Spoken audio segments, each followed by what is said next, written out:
Hello' everyone, কি খবৰ চবৰে? আশা কৰোঁ চবে ভালে আছে। আজি মই বনাম চিকেন। তেতিয়াহ'লে মোৰ ৰেচিপিটো চাই থাকিব আৰু বনাই খাবচোন। খুব টেষ্টি হয়, গোটেই ঘৰটো যে মলমলাই থাকে। প্ৰথমতে মই কি কৰিলোঁ, মই নেমু চেপি ল'লোঁ চিকেনখিনিত। লগতে মই নিমখ, হালধি, জিৰা গুড়ি, ধনিয়া গুড়ি আৰু ৰেড চিলি দি পেলাই ভালকৈ মিক্স কৰি ল'লোঁ। লগতে মিক্স কৰি মই আধা ঘণ্টাৰ বাবে ফ্ৰিজত থৈ দিলোঁ। এতিয়া মই পেন এটাত আপোনাৰ পিঁয়াজ, আদা, নহৰু, বিলাহী আৰু গৰম মছলা ভালকৈ ফ্ৰাই কৰি ল'লোঁ। লগতে গ্ৰাইণ্ড কৰি ল'লোঁ। এতিয়া মই মেৰিনেট কৰি থোৱা চিকেনখিনি ভালকৈ ফ্ৰাই কৰিম। ফ্ৰাই কৰাৰ পিছত সি অলম'ষ্ট সিজিয়ে যাব। তাৰপিছত মই মিক্স কৰি থোৱা মছলাখিনি দি দিম। গ্ৰাইণ্ড কৰি থোৱা মছলাখিনি আৰু এতিয়া মই লগতে ফ্ৰাই কৰি থোৱা আলু দি দিছোঁ। আপোনালোকে ইচ্ছা কৰিলে দিব পাৰে, যোনে আলু খাই ভাল পায়।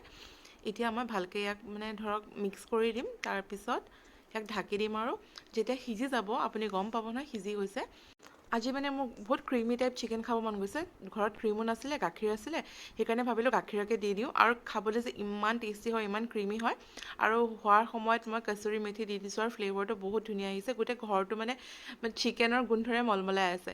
আৰু কি কৰিছোঁ, মই শুকলতি পাত আছিলে ঘৰত, কেইখিলামান আনি পেলাই বেচনত ফ্ৰাই কৰি এনেকৈ প্ৰেজেণ্ট কৰিম আৰু মই আজি যেনেকৈ চিকেনখিনি বনালোঁ তেনেকৈ বনাই খাব। আৰু গেষ্ট আহিলেও তেনেকৈ বনাই খুৱাবচোন। তেখেতসকলে খুব ভাল পাব আৰু ক'ব কেনেকৈ বনালা। আপুনি দেখিছে মই কেনেকৈ বনালোঁ, যেনেকৈ বনাইছোঁ তেনেকৈ বনাই খাব। তেতিয়াহ'লে মোৰ ভিডিঅ'টো সম্পূৰ্ণভাৱে চোৱাৰ বাবে ধন্যবাদ। আজিলৈ আহিছোঁ। হেল্ল' এভৰিৱান, কি খবৰ চবৰে? আশা কৰোঁ চবে ভালে আছে। আজি মই বনাম চিকেন। তেতিয়াহ'লে মোৰ ৰেচিপিটো চাই থাকিব আৰু বনাই খাবচোন। খুব টেষ্টি হয়, গোটেই ঘৰটো যে মলমলাই থাকে। প্ৰথমতে মই কি কৰিলোঁ, মই নেমু চেপি ল'লোঁ চিকেনখিনিত। লগতে মই নিমখ, হালধি, জিৰা গুড়ি, ধনিয়া গুড়ি আৰু ৰেড চিলি দি পেলাই ভালকৈ মিক্স কৰি ল'লোঁ। লগতে মিক্স কৰি মই আধা ঘণ্টাৰ বাবে ফ্ৰিজত থৈ দিলোঁ।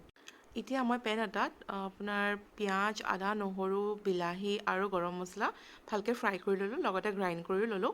এতিয়া মই মেৰিনেট কৰি থোৱা চিকেনখিনি ভালকৈ ফ্ৰাই কৰিম। ফ্ৰাই কৰাৰ পিছত সি অলম'ষ্ট সিজিয়ে যাব। তাৰপিছত মই মিক্স কৰি থোৱা মছলাখিনি দি দিম। গ্ৰাইণ্ড কৰি থোৱা মছলাখিনি আৰু এতিয়া মই লগতে ফ্ৰাই কৰি থোৱা আলু দি দিছোঁ। আপোনালোকে ইচ্ছা কৰিলে দিব পাৰে, যোনে আলু খাই ভাল পায়। এতিয়া মই ভালকৈ ইয়াক মিক্স কৰি দিম। তাৰপিছত ইয়াক ঢাকি দিম আৰু যেতিয়া সিজি যাব আপুনি গম পাব নহয় সিজি গৈছে। আজি মোৰ বহুত ক্ৰিমি টাইপ চিকেন খাব মন গৈছে। ঘৰত ক্ৰীমো নাছিলে, গাখীৰ আছিলে, সেইকাৰণে ভাবিলোঁ গাখীৰকে দি দিওঁ। আৰু খাবলৈ যে ইমান টেষ্টি হয়, ইমান ক্ৰিমি হয়। আৰু হোৱাৰ সময়ত মই কচুৰি মেথি দি দিছোঁ আৰু ফ্লেভাৰটো বহুত ধুনীয়া আহিছে। গোটেই ঘৰটো চিকেনৰ গোন্ধৰে মলমলাই আছে।